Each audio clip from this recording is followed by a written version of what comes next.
Sou peregrino aqui, em terra estranha estou, no reino. Bem-vindo ao podcast Estrangeiros e Peregrinos. A mensagem de hoje será apresentada por Dennis Allen. No episódio de hoje, vamos refletir sobre o conceito bíblico da igreja. E no final da mensagem, darei a resposta à pergunta 761 e mais uma pergunta para continuar incentivando você a estudar a Bíblia e procurar mais compreensão da vontade de Deus. A igreja é um organismo. Uma palavra pode ter vários significados que mudam conforme o contexto, que até variam com o tempo. A palavra igreja traz significados diferentes que podem ser perfeitamente corretos em determinados contextos ou épocas. Mas nosso interesse aqui é a busca constante de maior entendimento das Escrituras. Então, por esse motivo, focalizamos a palavra igreja no seu sentido bíblico. Especificamente, vamos pensar hoje sobre a igreja como um organismo. Desde os primeiros anos na escola, aprendemos que um organismo é um conjunto de órgãos que constituem um ser vivo, o sentido principal nos dicionários comuns. Embora as traduções bíblicas mais comuns não empreguem a palavra organismo, a ideia é claramente apresentada em algumas figuras da igreja no Novo Testamento. A figura mais óbvia da igreja como organismo é a de um corpo com vários membros. É uma imagem da igreja usada para ensinar vários fatos importantes. Por exemplo, cada membro deve contribuir ao bem do corpo inteiro. O apóstolo Paulo mandou uma carta à igreja na cidade grega de Corinto com o intuito de corrigir diversos problemas doutrinários e práticos. Apesar de terem recebido dons especiais de Deus, os cristãos em Corinto tinham muitas dificuldades em questões de amor e respeito uns para com os outros.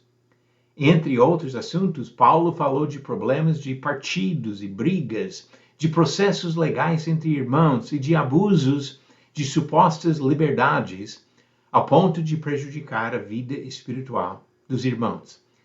Ele empregou o conceito de um corpo composto de diversos membros para corrigir essas condutas e atitudes. Ele disse, em 1 Coríntios capítulo 12, começando no versículo 14, porque também o corpo não é um só membro, mas muitos. Se disser o pé, porque não sou mão, não sou do corpo, nem por isso deixo de ser do corpo. Se ouvido disser, porque não sou olho, não sou do corpo, nem por isso deixa de o ser. Se todo o corpo fosse olho, onde estaria o ouvido? Se todo fosse ouvido, onde o olfato? Mas Deus dispôs os membros, colocando cada um deles no corpo como lhe aprouve. Se todos, porém, fossem um só membro, onde estaria o corpo? O certo é que há muitos membros, mas um só corpo. Em outra epístola, Paulo usou a mesma ideia para incentivar a edificação mútua dos cristãos. Ele disse em Efésios 4, versículo 16, de quem todo o corpo, bem ajustado e consolidado pelo auxílio de toda junta, segundo a justa cooperação de cada parte, efetua o seu próprio aumento para a edificação de si mesmo em amor. Outro fato importante é de observar que o corpo depende da cabeça, Cristo. O mesmo trecho em Efésios 4 apresenta mais um fato importante sobre esse corpo, a sua dependência da cabeça. Voltemos um versículo para ver este ponto importante. Efésios 4:15 diz, mas seguindo a verdade em amor, cresçamos em tudo naquele que é a cabeça, Cristo. Embora ninguém gostaria de perder membros do seu corpo, mão, pé, sabemos que muitas pessoas vivem muito bem, sem um braço, uma perna, um olho. Mas nenhum corpo sobrevive sem a cabeça. Quando a igreja se torna uma organização social que se importa somente com as relações humanas entre membros do corpo, esquecendo da importância da fidelidade total à cabeça, ela morre. Uma outra figura que mostra a interdependência de membros vivos ligados a Jesus é a figura de um edifício vivo. Pedro cita alguns textos do Antigo Testamento para apresentar essa figura. Vamos ver alguns comentários do apóstolo Pedro. Ele falou sobre a casa espiritual, que é feita de pedras vivas, com base na principal pedra, Jesus. Disse, em 1 Pedro capítulo 2, versículo 4 e 5, chegando-vos para ele a pedra que vive, rejeitada sim pelos homens, mas para com Deus eleita e preciosa.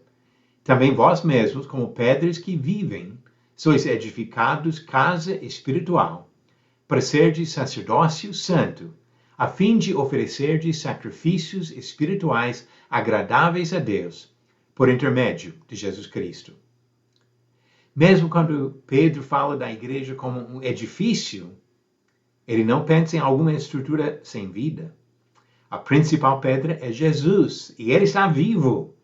E cada pedra acrescentada na construção dessa casa também vive. O conceito bíblico da igreja não é de uma instituição com sua hierarquia mundial e poder político. É um organismo composto de pessoas reais e vivas. Pessoas como você e eu. Vamos passar agora às perguntas do dia. Pergunta 761. Onde estava o apóstolo João quando recebeu a revelação do livro de Apocalipse? Alternativas: A. Atenas, B. Ilha de Creta, C. Jerusalém ou D. Ilha de Patmos. A resposta certa, alternativa D. Ilha de Patmos. Diz Apocalipse capítulo 1, começando no versículo 9. Eu, João, irmão e companheiro de vocês na tribulação, no reino e na perseverança em Jesus, estava na ilha chamada Patmos, por causa da palavra de Deus e do testemunho de Jesus. Achei-me no Espírito no dia do Senhor, e ouvi atrás de mim uma voz forte, como de trombeta, dizendo: escreva no livro o que você vê, e mande-o às 7 igrejas: Éfeso, Esmirna, Pérgamo, Tiatira, Sardes, Filadélfia e Laodiceia. João estava na ilha de Patmos.